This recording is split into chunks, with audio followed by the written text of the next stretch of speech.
the basic problem of agriculture in this country is not increased productivity. We don't need to feed the rest of the world. We need to help the rest of the world feed itself. We need to create a sustainable agriculture that will produce good food for our people, good, healthful food. And we need to focus on making sure that everybody here is well fed. Before we came into the pandemic crisis, and I haven't seen any hunger statistics since then, about 11% of all the people in this country were classified as being food insecure, and about 14% of the children in this country, about one out of every 7 children in this country was classified as living in a food insecure home. All of the industrial agriculture didn't feed the hungry people. Like that was the main motivation for me. We were going to make good food affordable for everybody. It didn't happen, and it'll never happen in a market economy. We're taking 40% of our corn crop. If we quit making ethanol for a year out here, we could take care of the loss in our corn crop in Iowa this year pretty easily. We're feeding 40% of our corn crop to our cars, not to hungry people here or anywhere else.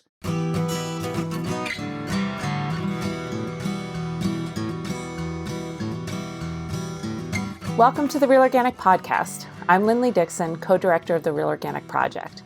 We're a grassroots, farmer-led movement with an add-on organic food label that distinguishes soil-grown crops and pasture-raised livestock. You just heard from agricultural economist and a personal hero of mine, John Ikerd. He was our guest last week when we shared the first part of this interview. John has so much to share about the benefits of small farms to rural communities and the real costs associated with so-called efficient industrial farming. Before we hear more from this timely conversation with John, in light of Horizon's recent termination of contracts with all organic dairy farmers in the states of Maine, Vermont, New Hampshire, and Eastern New York, I want to remind you that you are invited to visit realorganicsymposium.org, where you can watch sessions from last January's symposium that feature the guests you hear in our podcast interviews, along with many real organic farmers across the country. Our 5 sessions cover soil health, climate and agriculture, nutrition, policy, and how we can work together to reclaim the organic movement from the corporate interests who are working to redefine it. Now let's get back to my important interview with agricultural economist John Ikerd.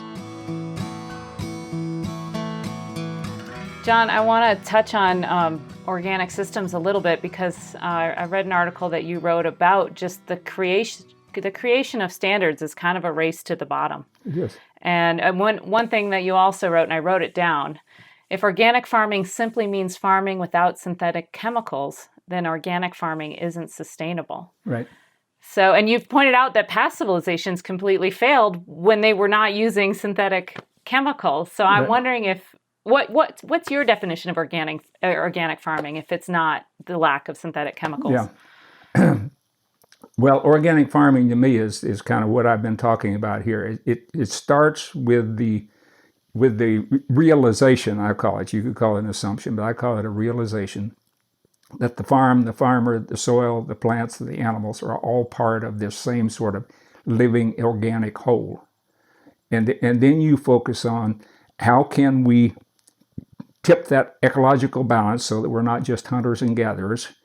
Most things in nature are not just simply hunters and gatherers, but how can we tip that ecological balance of nature so that we can meet the needs of people, the real needs of people for wholesome, healthful food, and meet the needs of all the people, at least with the basic needs? How can we do that and still function within those natural bounds that nature has established for us here, and still function within those social bounds that nature established through the essentials for healthy relationships among people within society? And it's always trying to explore that. And the reason that organic standards was a violation of that, and I wrote this piece, I don't know, back in the late 90s, early 2000s, is because for this industrial system, it's specialization, but you have to standardize that system. You have to make it all work pretty much alike, which is difficult to do in agriculture. But nature is inherently diverse. Each place, each field, each farm is different. People aren't diverse. Each farmer, each family, as I talk about family farmers, those are different. And so if you're going to work within, each community is different. If you're going to move toward real organic farming, then you've got to say, what you're doing here has to fit this place. It has to fit this farm, this farmer, this community. It has to be in harmony with nature. It has to be managed as an organic, regenerative, resilient, resourceful living system. But it has to recognize that it's functioning within this larger ecological and social whole of which it's a part.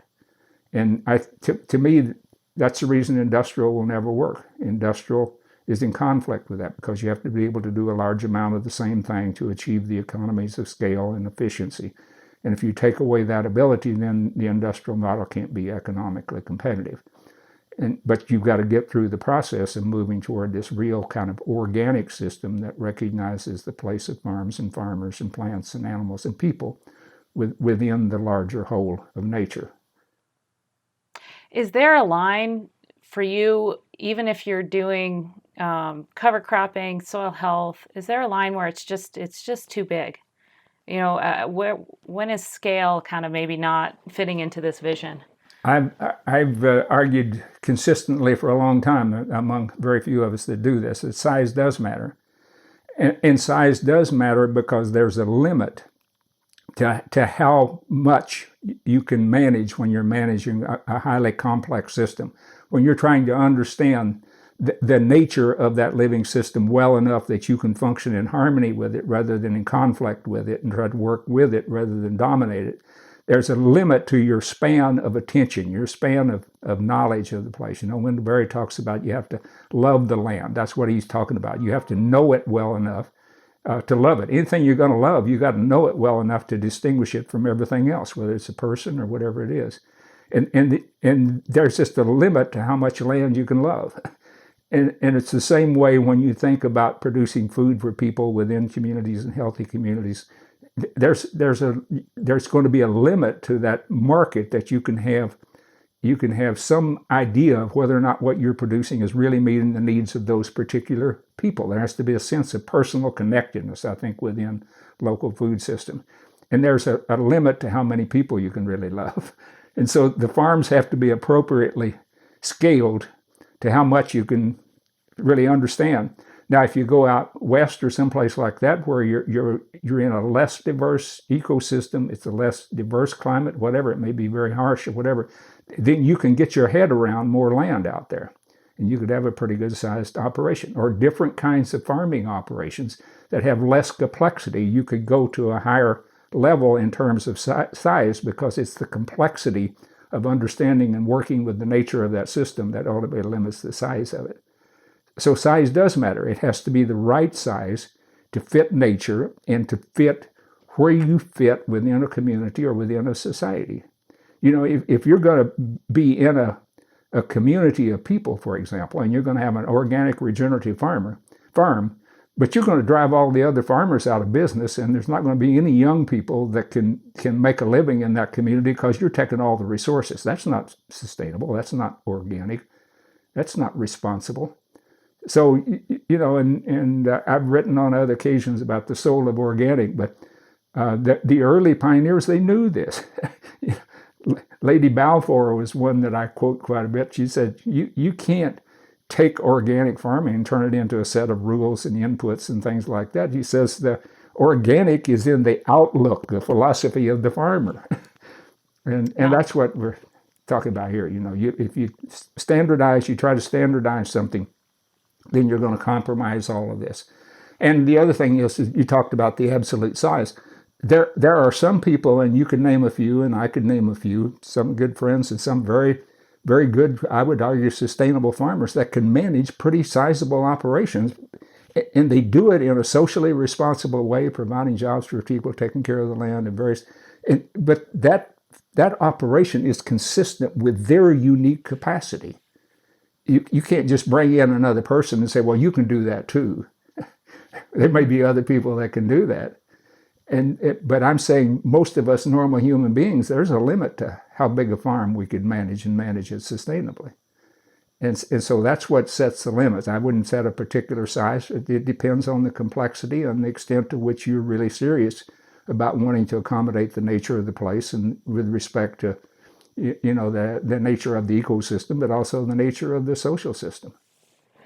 And I struggle because, I'm in Colorado and I can't well, anywhere we can't get coffee, for example, or rice, or Yeah, whatever's missing. And so how do we yeah, connect the eaters that want good yeah, food, with the farmers that are farming yeah. sustainably?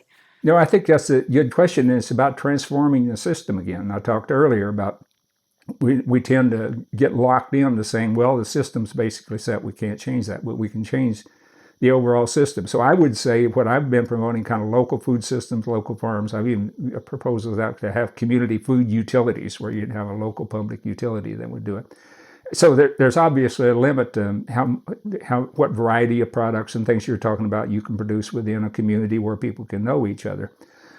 But the thing is if you can connect with other communities that share those same basic values, that they're working to keep their farms in their community in harmony with their particular place, and you're working to keep your farms in your community in harmony with that particular place, then you can exchange products between those markets, and they're both produced with the same integrity. And so you can connect with people in South America or wherever that are producing coffee. And if you got a community of people there that share your same basic values, then you're helping to make their operation sustainable by connecting with them, and they're helping to make your operation sustainable by getting what you're doing. So it's not a matter of self-sufficiency, and a lot of people tend to think of that back to the land people and so on, and other people talk about it. But it's not a matter of self-sufficiency. It's a matter of, I would call food sovereignty. There's a whole global food sovereignty movement. It's you establish a situation in which you can choose the other specific communities and people that you deal with, so that you can say, we will deal with people that share our basic ethical and social values about how we ought to treat the land and how we ought to treat each other. We can build regional networks of systems like that, which are all tied together by people that know each other. Somebody from this community knows this other person, can vouch for them the personal connection with another personal connection with another. It's all connected. This whole system's all connected through personal relationships. Even though everybody in every community doesn't know everybody in the other community, then they know the people that are representing them when they go to other places to get other food and things of that nature. So we recreate the whole food system just like we did in the early 1900s, and we do it in a way that creates a sustainable future for everybody. We have a healthy, happy population. What's wrong with being idealistic? No, I like this, and it's what we're trying to do, and we're communicating with, there's lots of groups out there that are looking at food systems. There's a certification agency that started in Germany called Naturland, and they are connecting 40,000 farmers around the world just because they've been around for 40 years Right. now. But here's a zinger for you, and I don't know if anybody can really answer this, but I bet you can if anybody can. So, you've even mentioned during this talk, several words from sustainability, and then kind of moved on to all the other words. Yeah. Regenerative is Right.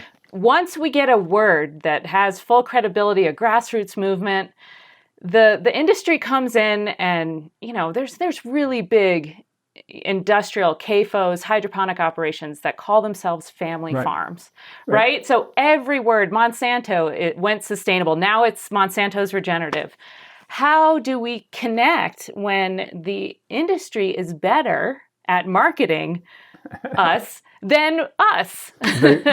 It's because they're doing mass marketing, and what I'm talking about, we have to have person-to-person kind of connection and person-to-person marketing. And I think that's not out of the realm of possibility at all, because I think more and more people are catching on to greenwashing and advertising and just out and out lies that people tell, and there's less and less confidence in that. So I think it has to grow through the personal relationships with people and personal connections. And people say, well, they argued about sustainability. I don't know if sustainability is the ultimate word, but to me, what was important about sustainability is, just from a common sense standpoint, is you can look at something and say it's not sustainable. And how often do you hear that nowadays? This is not sustainable. This is not sustainable. Mm-hmm. We may argue about what is sustainable, but it's pretty clear that we agree on a lot of things that are not sustainable. And I think that's the importance of that particular word. But whatever word it is, just because it's co-opted doesn't mean that it's useless. And I use the word love. How many different definitions are there of love? I can't think of any word that's been more co-opted, abused, Even in disrespected. food, some people say, the ingredients, they'll add love. And some of them are for real. Yeah, And, there's yeah. small companies. But I've seen some really, like Coca-Cola maybe, or who knows, some big ones have done that. And I'm like, yeah, right. Yeah. So you have all of this abuse and misuse and everything else of love. But did we abandon it? Is it a useless concept? If you really got down and talked to people sincerely, and they would come around to this, like, what is life about? It's about loving and being loved. I define love as a belief in the inherent goodness of something. We all need somebody in our lives to believe that we're inherently good. It isn't going to judge us for every single thing we do. It isn't going to develop a standard for love that we have to meet or whatever.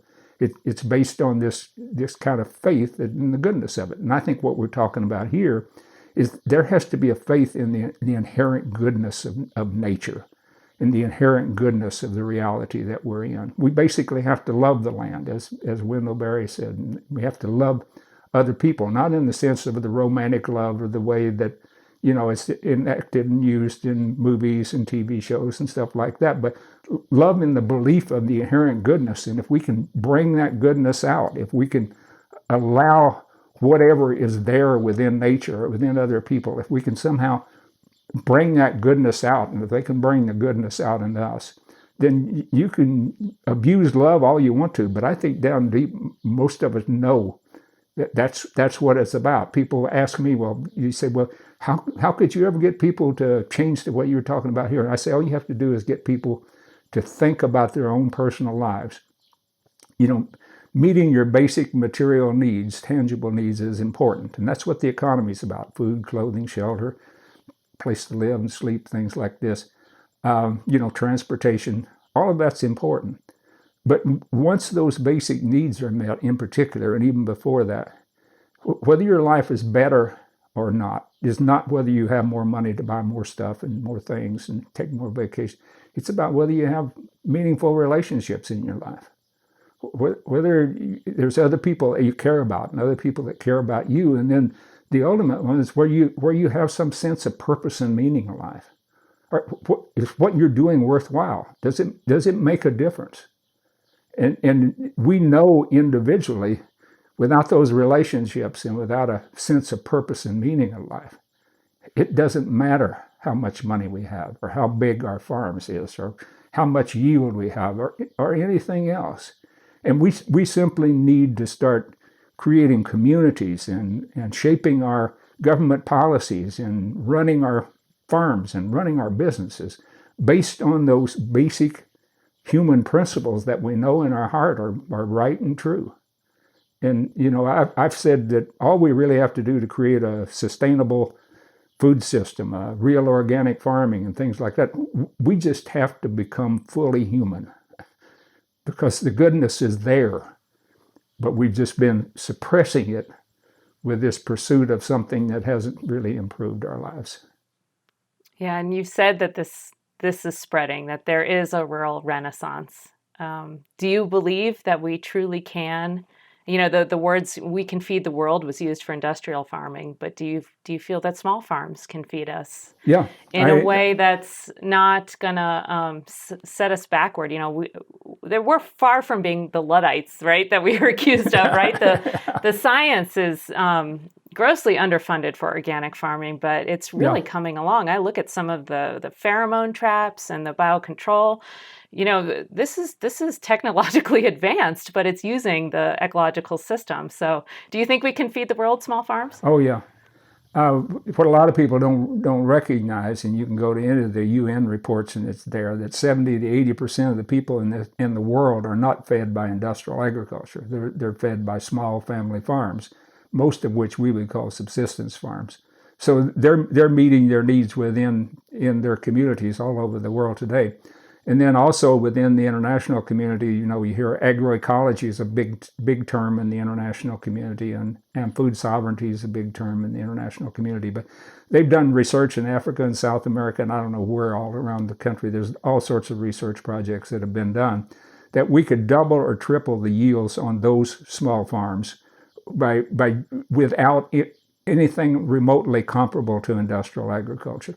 Probably similar to what we had here in the early 1900s when we had the land-grant university scientists were learning how to test soils and what was in the soils and things of that nature, and learning how to rotate crops. There used to be a program called Clover and Prosperity to get farmers to bring legumes into the rotations and things of that nature. So ballast farming that I talked about before, that's the kind of thing all you would need, so that though, let's say 70%, if they doubled their input, I'm not saying they're totally fully fed, that's 140% of the people that could be fed to the level that they are now. And so we can, I think we can go beyond that. Now, the thing is, a lot of people don't realize, they say, well, everybody's got to produce yields like we do in the United States, that we got to have, or Europe or places like that. Well, we can, as you know, in organic, again, it takes particular organic farmers that have been on the farm for a long time. They can be competitive in terms of the yields of their crops. They can't produce the 400 bushel to acre crops unless they do something totally non-organic. may do it without conventional inputs, but again, there's certain kind of strengths, but we can be competitive. But the basic problem of agriculture in this country is not increased productivity. We don't need to feed the rest of the world. We need to help the rest of the world feed itself. We need to create a sustainable agriculture that will produce good food for our people, good, healthful food. And we need to focus on making sure that everybody here is well fed. Before we came into the pandemic crisis, and I haven't seen any hunger statistics since then, about 11% of all the people in this country were classified as being food insecure, and about 13 to 14% of the children in this country, about one out of every 7 children in this country was classified as living in a food insecure home. All of the industrial agriculture didn't feed the hungry people. Like that was the main motivation for me. We were going to make good food affordable for everybody. It didn't happen, and it'll never happen in a market economy. We're taking 40% of our corn crop. If we quit making ethanol for a year out here, we could take care of the loss in our corn crop in Iowa this year pretty easily. We're feeding 40% of our corn crop to our cars, not to hungry people here or anywhere else. And we're taking ethanol, we're turning it into ethanol for the fuel. We're wasting 30 to 40% of the food in this country, throwing it away because we let it sit around in the refrigerator too long, or we don't like to eat things that have a little hole in it somewhere. That's production is not a problem. And when we talk about feeding the world, we're not exporting our crops to the hungriest countries in the world because they don't have any money. We're exporting to those growing economies where there's an increasing affluent middle class primarily that wants more feed grains to feed the animals, or they want more animal products. So we're feeding the affluent of China and India and places like that. We're not feeding hungry people, and we never will when you depend on the economy. So we have to look at other means of meeting the needs of hungry people. And I was talking about the idea of community food utilities, where you separate this commitment to making sure that everybody in your community is food secure, and you don't depend on the market to do it. You get with local farmers and local people who are committed to making it happen. 85% of what we spend on food is not for the food, it's for processing, advertising, packaging. We take away that part of it. We help people learn to prepare the food. We make sure that they have time and have the ability to prepare food for themselves. They prepare it with kids like I did, all of us kids did with my mother growing up, so you know how to cook. And again, you're contributing something to the family. You can build strong families. And if we took responsibility within our local community, and if you had a public food utility to protect you from the market, so somebody couldn't come in and say, well, I can give you a bunch of cheap junk, I say, if you want to join the community food utility, you could have people in the community that are still eating junk food. But if you create a public utility where people can join that rather than get the government payments going there, they come into the utility. I'm not saying that's the solution. I'm working with a group out in Denver called Metro Caring that's exploring this idea. And I have some meetings set up with them. But we need to recognize that this whole propaganda about we got to feed the world, we got to feed hungry people. Food prices in this country have gone up faster than inflation for the past 20 years. We brought food prices down between the 70s and 90s, the early years of industrialization. After the corporations got hold of the food system in the late 90s, food prices gone up faster than overall inflation rates. But the farmer's not seeing that. Farmers I think our not seeing prices it. have been flat. They're just taking a bigger share out of it. They're putting more into processing, advertising, things of that nature, but they make a profit off all of that. Their profits have just exploded. And they say, we're going to feed the world. You're not even feeding Americans. You're not even feeding hungry people here, and you're not producing affordable food even for the rest of us. And the food's killing us. Everywhere around the world that we export this industrial food system, you see the same problems we're having here. You have an increase in obesity and heart disease and high blood pressure and a whole range of things. And these other countries, a lot of these other countries don't want our industrial agriculture, but we're forcing it upon them. The big corporations are forcing on it. Our government's forcing it upon them. We've just got to wake up and do something different. Could you talk a little bit, since you're on the board of Cornucopia, what's happened with Aurora Dairy? Well, I'm on an advisory committee. I'm not actually on the board. So I really don't know. They haven't really filled in the advisory committee much since they had the transition in leadership, really. Okay. I've just heard that they're expanding right now and that they've got a new processing facility in Missouri. Have you heard about that? No. Okay, and so I thought of you because I'm thinking, they're doing exactly what John said would happen. Right now there's a glut of organic milk. Prices have never been lower, and Aurora is expanding. Right. Yeah. Right. No, I hadn't picked up on that. I hadn't picked up in this. Oh, maybe I had heard there was already one in close to Columbia, Missouri. Are they expanding on that one, or is it somewhere else? Yeah, I'm not sure if that's the one I'm thinking of. It might be, but anyway, that's where they're going. But you've at least given us a bit of hope, and thank you for answering a lot of the demons that keep me up at night. You do have a beautiful vision for the future of what could be, so I appreciate that. Well, it's just I tell people what I say is my truth. It's what I believe to be true, and I think the reason I'm so bold about saying these things is that it comes from the fact that I don't know everything, and I'm not smart enough to figure all this out. But we need to be sharing these ideas because there's a lot of other people out here that are working on this. And as I see it, I'm like I was saying before, in my age in particular, I think at each stage in life, there's still some purpose to life. When there's no longer any purpose, you might as well just go ahead and die. So what I try to do is, okay, what is my purpose? How can I use the experience I've had and really the breadth of experiences that I've had? I've been on hundreds of farms all across the country. I've slept on probably 100 farms, different farms, going someplace and to a conference and put you up on a farm and all of that. So sometimes I end up in the hay barn. Yeah. So which is actually a good night's sleep.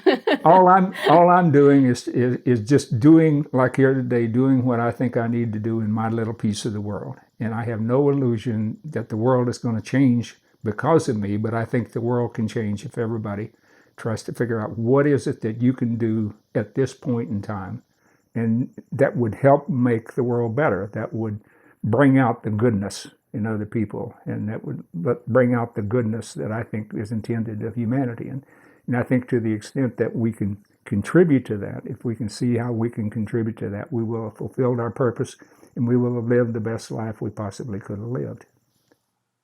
Yeah, these conversations are important. Thank you for taking the time to have it with me. Glad to do it.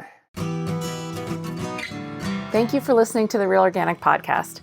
We hope that you will follow and subscribe, tell your friends, and leave us a rating and review on Apple Podcasts or wherever you found us. A video version of this interview, as well as the full transcript with links related to our conversation, can be found at realorganicproject.org/episode 29. Please join us next time for an interview with David Grinspoon, NASA astrobiologist and author of Earth in Human Hands, Science Friday's 2016 Book of the Year. To find a Real Organic farm near you, visit realorganicproject.org/farms.